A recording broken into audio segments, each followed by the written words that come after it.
I'm using my Ninja blender here to make pizza tonight. It's pizza night. This has got a dough feature, which I love. And I'm gonna use 3 cups of all-purpose flour. 3 cups seems to work well for me. Makes a perfect 16-inch pizza. Okay.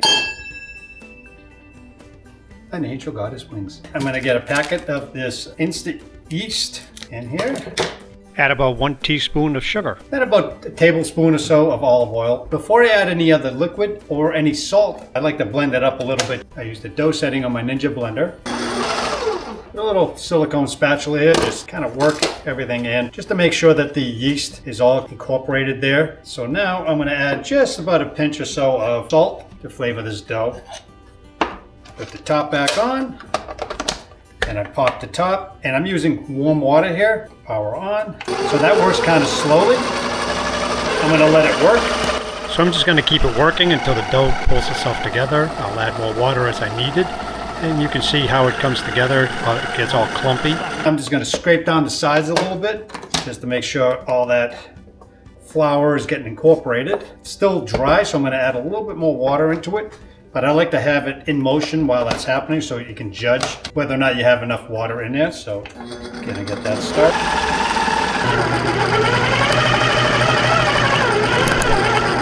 Now it's done.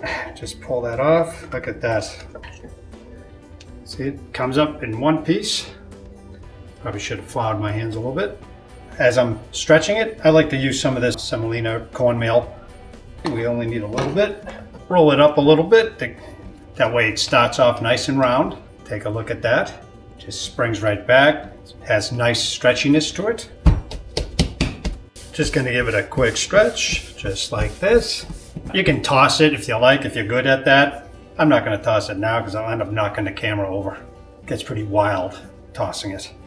Just the weight of it will help stretch it. Holding it from the edge here, kind of like this. My hands just to help stretch it out. And it stretches super easily too. Okay, and that's pretty much it. Now I've got the oven cranked up to about 550. That's as high as my oven goes. I'm not going to be using a stone. I'm just going to put it in a tray with lined with some aluminum foil. Now some people scoff at that, but works for me. Now if you get any of these little holes, it's all right. Just tap them, close them up like that. I like to sprinkle a little bit more of this cornmeal over the tray, just so it gives a nice crust on the base. To transfer the dough onto the tray here, fold it like this, and just drag it right over. This is kind of a rustic style pizza. So now, I'd like to add a little bit olive oil to the bottom, get it along the edges. That way it gets nice and crispy. I'm gonna get some regular tomato sauce. You got marinara sauce, pizza sauce, works great. This is about a 4-ounce can. Use the back of a spoon here to spread it. I like to go all the way to the edge, probably leaving about a 1/2 inch or so towards the edge. I like to use some dry herbs like oregano and some dry basil. You want to use the dry stuff first, and you can put the fresh stuff on top at the end. Some onion powder and some garlic powder. Large shred mozzarella on here. Get that all spread out nice and even. An 8-ounce bag. You can add more if you like. A little bit of grated Romano, Asiago, Parmesan blend. And we're gonna add some of these mushrooms, these fresh mushrooms. Don't wanna overcrowd it. And because the oven is nice and hot, ready to go, these mushrooms are not gonna let out much water at all. And in a 550-degree oven, it's only gonna take about 10 minutes. So it's gonna move really quick. So I'm gonna get this into the oven. All right, so I put that on the bottom rack of my oven at 550 degrees Fahrenheit for about 10 minutes. So it gets that nice golden color at the top, maybe some lightly burnt edges. All right, so I let the pizza cool for about 5 or 10 minutes, just so it's not scalding hot. Take a look at this crust, crispy and dark. The bottom side is just as good. I'll show you that in a second. Fresh basil, always at the end. Don't cook it with the basil, fresh basil on it. It'll turn black. It'll be horrible.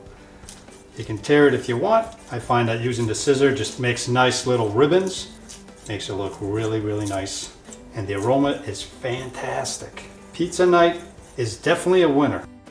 And take your trusty pizza cutter. Now I usually tap it down, and go across. Down, across. Get about 8 slices out of this one.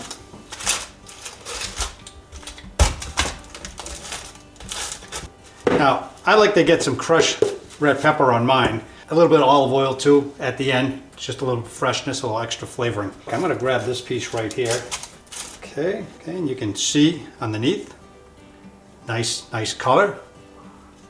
So I'm gonna get that on a dish. I'm gonna get some of this crushed red pepper on it.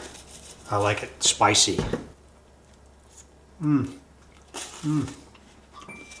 Hope you enjoyed pizza night with me tonight. Let me know what you think, what's your favorite topping on a pizza, and I'll see you next time.